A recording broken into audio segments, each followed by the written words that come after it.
Sa mga panalo, so for today's vlog, magpapalit tayo agad ng mags, ano. So yung mags na to is bago pa, X1R yan. So lilipat na natin agad dito sa ating bagong unit. So yung ano naman nito, yung mags niya, lilipat na natin dito.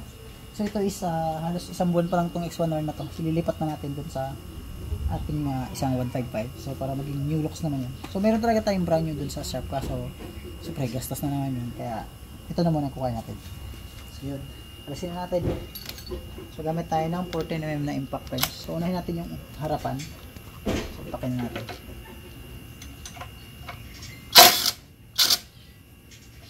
Ayan. Tanggalin lang natin. Ayan. So madali na pagtanggal ng gulong, ano, mabilisan lang. Okay, so lipat na rin natin yung spacer, syempre. So ito, at yung motor natin is ilang oras pa lang sa atin, pero tanggal na agad ang kanyang mags. Ito na.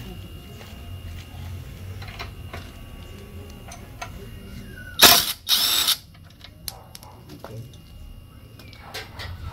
So ito yung kanyang bolts. So may it pa yung gulong na to, bagong-bago pa. So kanina lang ito. So transfer na agad natin doon. Okay. Ito na yung mags niya agad. Tinik pa. So, ito na yung spacer na gamitin natin. Bago din yung spacer. So ito nga po lang yung ating ginamit na mags, X1R. So sa rotor disc din natin is X1R din yung ginamit natin. Yan. Tapos gumamit tayo ng mga GR5 na bolts dito. Then sa pito gumamit tayo ng X1R din. And gulong naman, syempre, Pirelli Diablo Rosa Sports. So ang size is 90/80 by 17. So lipat na natin. So, ano kung itsura na ito agad?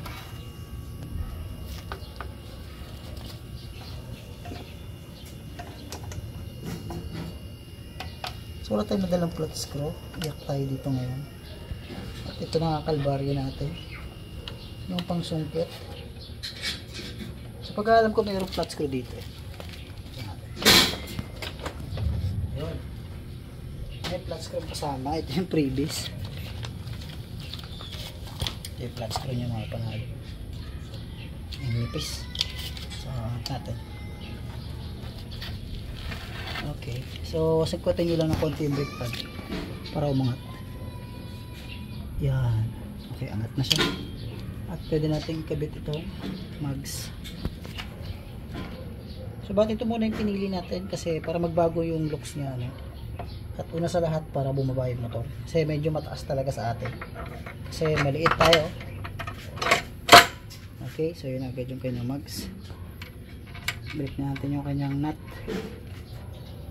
So kaya nga pagkakataon kasi kinalas na rin lang natin. Dapat nalipak na natin yung shock. Okay, higpit na. Try na natin. Yun. So naiba na agad ng kulay ng mags. Dito na tayo sa isa. Kabit na natin ito. Ayan, medyo madulas to. Kasi bago pa. Okay. Bago agad. Ang kanyang mags.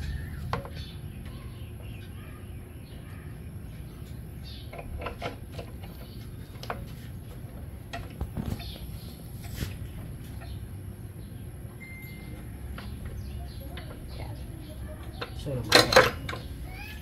tapos kabit na natin yung nut. Okay, init. Mabanas, no? So medyo tahimik dito kasi nasa bahay tayo. Okay na. So pogi na agad itong ating sniper na isa. Okay, cut na natin. Nilipat naman natin ito dun. Tapos yung gulong nun, lipat natin dito. So gamit tayo sa 14mm ng pangkalas sa adjustan ng kadena dito sa may mounting ng caliper.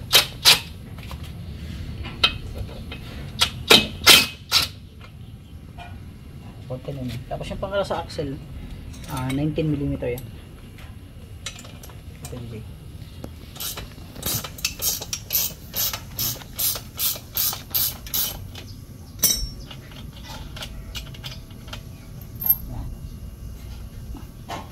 Matigas. Kaya natin ito. So yung kadena nito bagong-bago pa oh. Saka madilas pa. So marami pang lubricant. Sana max medyo. So yun natin lahat. Fresh na fresh yung bearing, mga panalo. So ito na. Kasi natin yung kanyang gulong.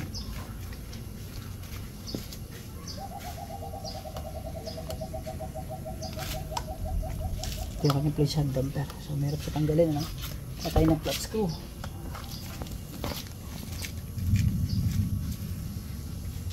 So ito yung flat screw. So pitan nyo lang dito eh.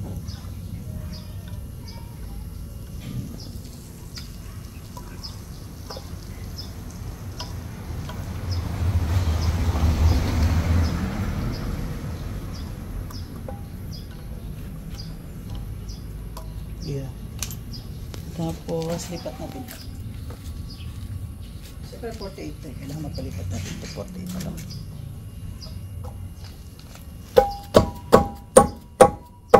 Okay. So stock sprocket muna tayo dito sa ating Sniper 155 na bago. Ang iwan na.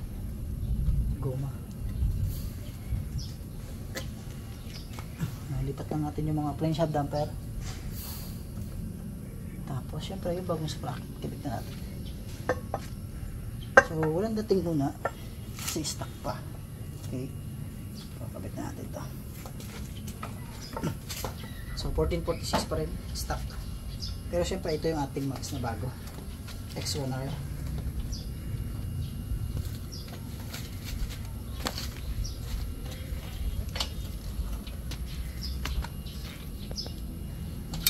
Medyo mahirap kasi gawin natin ito.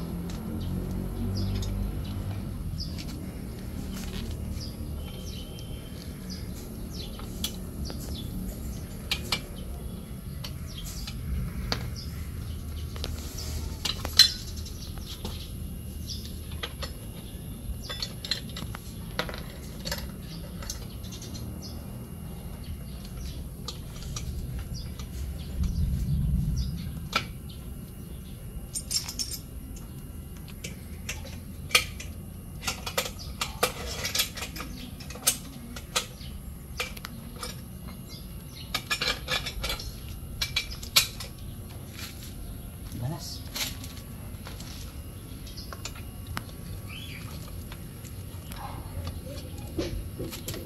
So, sungkitin natin ulit yung brake pad.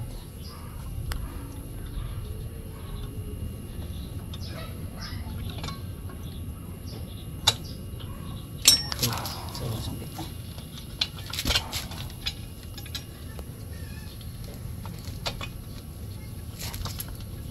Natin itong axle niya.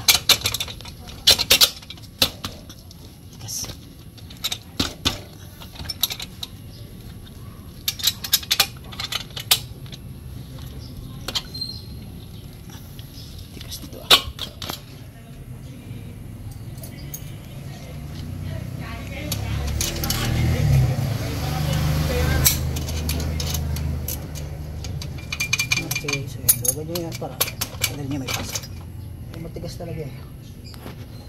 Mga itong pamalo.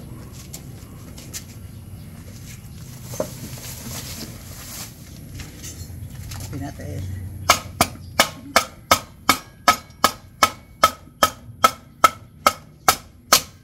Okay, let's check.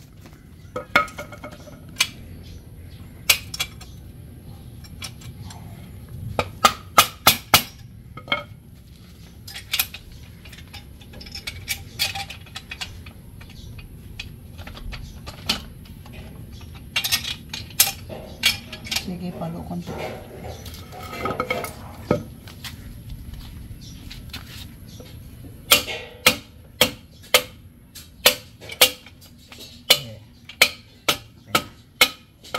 Oops, kahat naman. Okay na. Medyo lawag ano. So, adjust natin yung kadena. Kasi natin adjust. So, pag ito lawag yung kadena, adjust nyo lang.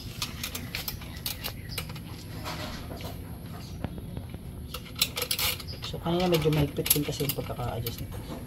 So ayusin natin.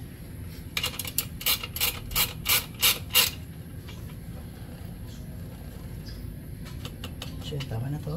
1, 2, 3, 4, 5, 6, 7, 8, 8. So 8 din dapat sa kabila.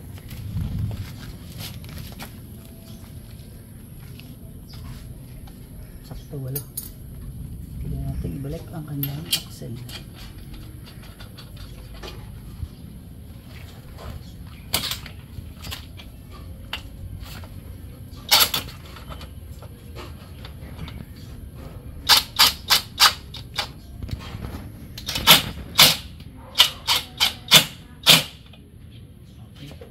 Mahigpit na yung ating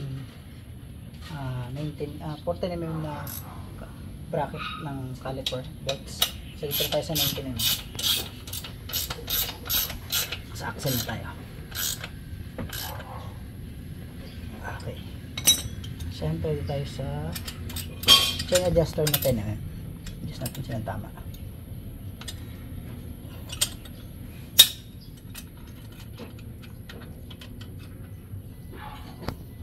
So yun, maliksi na agad ito at kumagaan ang kanyang gagamiting gulong. Okay, so tapos na. So yun na yung ating new loops. Yung ating Sniper 1.5. So yun yung kanyang first loops. Okay, so naging black na yung kanyang mga mags. Yan, medyo nagiba. Nagaling mo doon, DJ. So antad natin. So iba na agad yung itsura. So ano pa lang ito, ilang oras pa lang. Teka, huwag mo diretso. Okay, center stand mo na agad. Okay, so yung mga panalo, ito na agad yung ating Sniper 1.5 na bago. Iba na agad ang itsura nya.